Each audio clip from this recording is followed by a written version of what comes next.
नमस्कार, आप सभी का मोस्ट वेलकम है अपने इस YouTube channel Shri online study पर। तो जैसा कि इंडियन ज्योग्राफी की क्लास में हम लोग जो है भारत के उद्योगों के बारे में बात कर रहे हैं, तो आज का ये टॉपिक रहेगा भारत में सीमेंट उद्योग। सीमेंट जो है एक आधारभूत इंफ्रास्ट्रक्चर के अंतर्गत आने वाला उद्योग है। देखो कुछ महत्वपूर्ण फैक्ट इसके।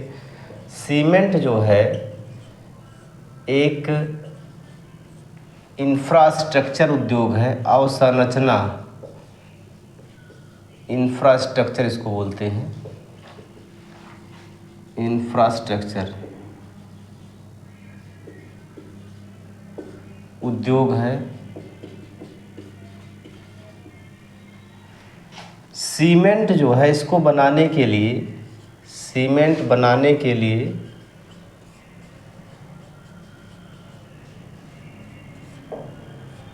पहले हम सीमेंट के बारे में थोड़ा सा जान लेते हैं कि सीमेंट की खोज कहाँ पर हुई, फिर बनाने की बात करते हैं इसको। सीमेंट की खोज की अगर बात की जाए तो देखिए, सीमेंट की खोज कहाँ पर हुई, तो सीमेंट की खोज हुई जो है इंग्लैंड के पोर्टलैंड नामक स्थान पर। इंग्लैंड के पोर्टलैंड नामक स्थान पर जो है सीमेंट की खोज हुई, इस नाते पोर्टलैंड सीमेंट इसका नाम पड़ा। वहाँ पर पोर्टलैंड में देखा गया कि छोटे छोटे जो पत्थर थे उन पर अगर पानी पड़ जाता था तो कुछ समय के बाद वो चिपक कर बड़े पत्थरों के रूप में जमा हो जाते थे। तो उसी के आधार पर सीमेंट की खोज कहाँ पर की गई, इंग्लैंड में की गई। ये लगभग 1824 के करीब में की गई। सीमेंट बनाने के लिए क्या क्या ज़रूरी होता है इसको जान लेते हैं। तो सीमेंट बनाने के लिए चूना पत्थर सबसे ज़्यादा क्या ज़रूरी होता है, चूना पत्थर ज़रूरी होता है। चूना पत्थर के बाद जिप्सम चाहिए होगा, जिप्सम, कोयला चाहिए होगा और थोड़ा सा बॉक्साइट चाहिए होता है। कोयला और बॉक्साइट, इनकी ज़रूरत होती है सीमेंट बनाने के लिए। सबसे ज़्यादा ज़रूरी होता है चूना पत्थर, ठीक है। तो इसलिए जो है आप लोगों ने देखा होगा कि भारत में जो सीमेंट उद्योग डेवलप किए गए हैं वो इसी विंध्य पर्वत श्रृंखला के आसपास डेवलप किए गए हैं। कारण क्या है इसका, क्योंकि यहाँ से जो है चूना पत्थर आराम से अवेलेबल हो जाता है। तो सर्वाधिक सीमेंट कारखाने जो है, सर्वाधिक सीमेंट कारखाने विंध्य पर्वत श्रृंखला, विंध्याचल पर्वत श्रृंखला के आसपास, विंध्य पर्वत श्रृंखला के क्षेत्र में पाए गए हैं, ठीक है। क्लियर हुई बात। भारत में पहला सीमेंट कारखाना, इसको भी याद रखिएगा, भारत में, इस पेन से लिखूँ मैं, भारत में पहला सीमेंट कारखाना, भारत में पहला सीमेंट कारखाना, भारत में पहला सीमेंट कारखाना कहाँ पर स्थापित किया गया था, तो 1904 में चेन्नई में स्थापित किया गया था। चेन्नई का मतलब तमिलनाडु। 1904 में चेन्नई, तमिलनाडु में स्थापित किया गया था, तमिलनाडु में स्थापित किया गया था, ठीक है। एक और बात याद रखिएगा, ACC, भारत में एक बड़ी कंपनी है सीमेंट बनाने वाली जिसका नाम है ACC, एसोसिएट सीमेंट कंपनी। मैं हिंदी में लिख देता हूँ क्योंकि आप लोगों को दिक्कत हो जाती है कभी कभी। एसोसिएट सीमेंट कंपनी, इसकी स्थापना कब की गई भाई, तो इसकी स्थापना 1936 में की गई। भारत में सबसे बड़ी सीमेंट उत्पादक कंपनी है और इसका मुख्यालय कहाँ पर है, तो इसका मुख्यालय है मुंबई में। इसका मुख्यालय कहाँ पर है, मुंबई में, ठीक है। तो सीमेंट के लिए सबसे बड़ी कंपनी कौन सी है, एसोसिएट सीमेंट कंपनी, या इसको ACC बोलते हैं। इसका स्थापना कब हुआ है, 1936 में हुआ है और इसका मुख्यालय कहाँ पर है, मुंबई, महाराष्ट्र में, ठीक। बात समझ में आई, इतनी बातें आप लोगों को समझ में आई। ठीक। एक बात और याद रखते हैं, जब सीमेंट बनाने के लिए जो है हम इन चीज़ों को इकट्ठा कर लेते हैं तो इसको एक बड़े से भट्ठी में गर्म किया जाता है। चूना पत्थर हो गया, कोयला हो गया, इन सबको एक बड़ी सी भट्ठी में गर्म किया जाता है और बहुत अधिक टेम्परेचर पर गर्म करने पर जो है इसमें से कुछ राख जैसा निकलता है जिसको हम फ्लाई ऐश कहते हैं। ठीक है, तो फ्लाई ऐश जब इन्वायरमेंट पे पहुंचता है, वातावरण में पहुंचता है तो वायु प्रदूषण उत्पन्न करता है। तो यहाँ से एक सवाल बनेगा जो है कि फ्लाई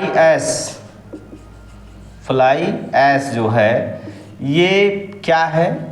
तो ये क्या है? एक वायु प्रदूषक है, वायु प्रदूषक है। और ये कहाँ से निकलता है? तो ये निकलता है सीमेंट उद्योग से। क्या है? एक प्रकार की राख है। जब चूना पत्थर को बहुत अधिक टेम्परेचर पर गर्म करते हैं ना, तो ये राख उस पे से निकलती है, उड़ती है और वही जो है वातावरण में प्रदूषण उत्पन्न करती है। ठीक भाई, आगे बढ़ें। चलिए चलिए और देखते हैं सर्वाधिक सीमेंट बनाने वाले कारखाने किस राज्य में हैं और यहाँ से क्या सवाल बन सकता है, इस पे बात करते हैं। तो देखिएगा, सर्वाधिक सीमेंट बनाने वाले कारखाने, सर्वाधिक सीमेंट उत्पादक कारखाने किस राज्य में हैं? तो उत्पादन के लिए सबसे ज़्यादा कारखाने जो है ये वैसे तो हैं जो है आंध्र प्रदेश में। कहाँ पर है? आंध्र प्रदेश में है। लेकिन सीमेंट का सर्वाधिक उत्पादक कौन सा राष्ट्र करता है? देखिए, सर्वाधिक सीमेंट उत्पादक राज्य अगर आपसे पूछा जाए, सर्वाधिक सीमेंट उत्पादक राज्य, तो ये कौन सा होगा भाई? तो ये होगा मध्य प्रदेश। कौन सा होगा? मध्य प्रदेश जो है ये सर्वाधिक सीमेंट उत्पादक राज्य के अंतर्गत आता है। ठीक है, सर्वाधिक सीमेंट उत्पादक राज्य अगर आपसे पूछा जाएगा कौन सा है, तो ये है मध्य प्रदेश। इसको याद रखिएगा। ठीक भाई, आगे बढ़ें। फिर ये जैसे मध्य प्रदेश में कौन कौन से ज़िले हैं जो सीमेंट के लिए विशेष तौर पे प्रसिद्ध हैं, और उत्तर प्रदेश में कौन कौन से ज़िले हैं, इसको भी याद रख लेते हैं।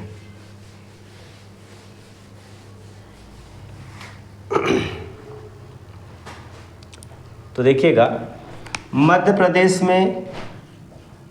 प्रदेश में सीमेंट उत्पादक ज़िलों की अगर बात की जाए, सीमेंट उत्पादक ज़िले, तो ये कौन कौन से हैं? तो इसमें कई ज़िले आते हैं, जैसे सतना हो गया, कटनी, मैहर, ये सभी जो है सीमेंट उत्पादक स्थान और ज़िले हैं। ठीक है, क्लियर? आई बात समझ में? उत्तर प्रदेश में देखिए सीमेंट कारखाने, यूपी में सीमेंट कारखाने कहाँ पर हैं? तो यूपी में सीमेंट कारखाने जो है चुर्क और डल्ला और चुनार और कजराहट। तो ये दोनों ज़िले जो है चुर्क और डल्ला, ये कहाँ पर हैं? तो ये चुर्क और डल्ला हैं आपकी सोनभद्र में। कहाँ पर हैं? सोनभद्र में। चुनार और कजराहट कहाँ पर है? तो ये है मिर्ज़ापुर में। चुनार और कजराहट कहाँ पर है? तो ये मिर्ज़ापुर में है। ठीक है, ये बात आप लोग समझ पा गए। चलिए आगे बढ़ते हैं। विश्व में अगर देखा जाएगा तो विश्व में सीमेंट उत्पादन में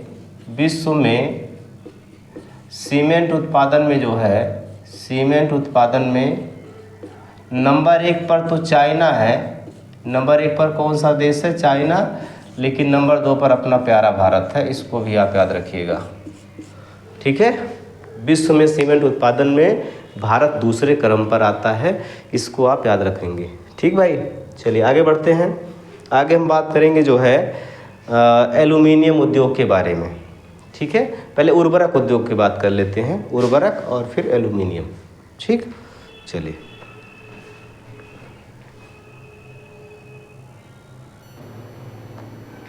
चलिए हम बात करते हैं उर्वरक के बारे में, उर्वरक उद्योग के बारे में।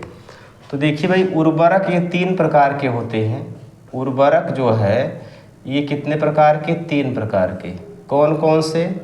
तो पहला होगा नाइट्रोजनी उर्वरक, नाइट्रोजनी उर्वरक, दूसरा होगा फास्फेटी उर्वरक, और तीसरा कौन सा होगा? पोटास उर्वरक, पोटास उर्वरक। ये 3 प्रकार के उर्वरक होते हैं, ठीक है। अब इसमें कौन कौन से आते हैं? जैसे नाइट्रोजनी उर्वरक के अंतर्गत कौन आता है? यूरिया आता है। इसके अंतर्गत कौन सा आएगा? यूरिया,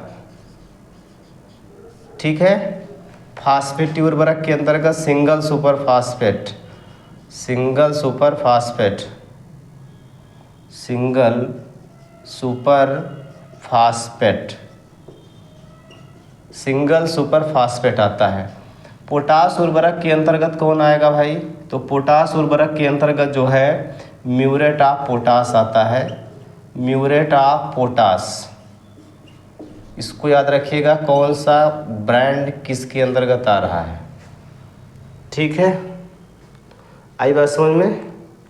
सिंगल सुपर फास्फेट आएगा, डीएपी आएगा, डाई अमोनियम फास्फेट, डीएपी भी इसमें आता है, di ammonium phosphate, di ammonium phosphate,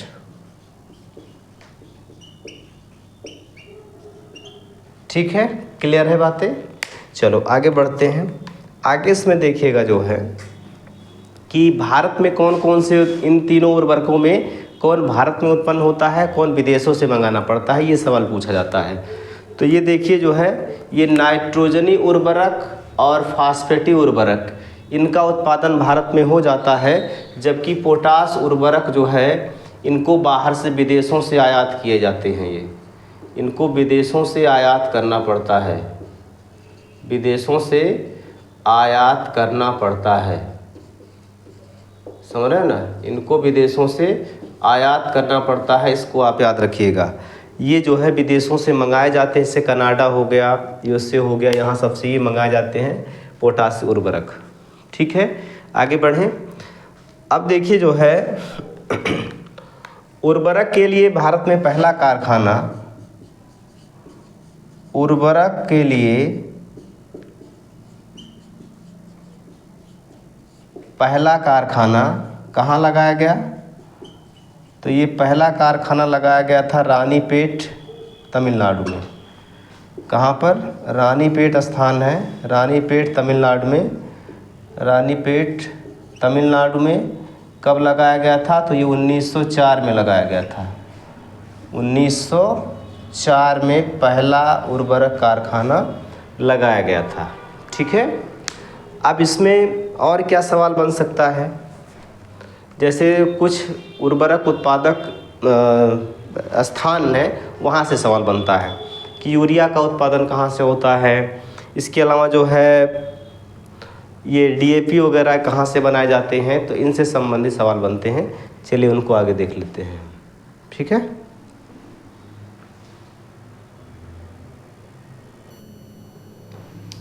देखिएगा, उर्वरक उत्पादक क्षेत्रों की अगर बात की जाए तो उर्वरक उत्पादक क्षेत्रों में सिंदरी है और जमशेदपुर, ये का किस राज्य में है? तो ये है झारखंड में। जगदीशपुर, फूलपुर और आंवला, ये तीनों क्षेत्र कहाँ पर हैं, किस राज्य में है? उत्तर प्रदेश में है। हाजिरा, ये है गुजरात में। पारादीप उड़ीसा में। रामागुंडम, यह है आंध्र प्रदेश में। रामागुंडम किस राज्य में है? आंध्र प्रदेश में है। तो ये सब के सब जो है इधर के क्षेत्र जो है, ये सब के सब क्षेत्र किस लिए प्रसिद्ध हैं? तो ये उर्वरक उत्पादन के लिए प्रसिद्ध हैं, ठीक है। अब यहाँ से ये बहुत कम पूछा जाता है कि हाँ कौन सा उर्वरक बनाते हैं, ये ज़रूर पूछा जाता है कि हाँ फला स्थान किस लिए प्रसिद्ध है, ठीक है। तो इसी को याद रखिएगा अभी। और बाकी मैं जैसे नवीनतम आंकड़े आएंगे उसमें मैं बताऊंगा कि फसल उत्पादन में कौन से राज्य आगे हैं, उर्वरक की खपत में कौन से राज्य आगे हैं, कौन से उत्पादन में आगे हैं, ये सब बताया जाएगा। आगे देखिएगा, 1967 में 1967 में इफ़को की स्थापना की गई, इंडियन फार्मर्स फर्टिलाइजर्स कोऑपरेटिव। ये इफ़को का पूरा नाम होता है, एक सहकारी संस्था है जो उर्वरक आदि के उत्पादन पर फोकस करती है।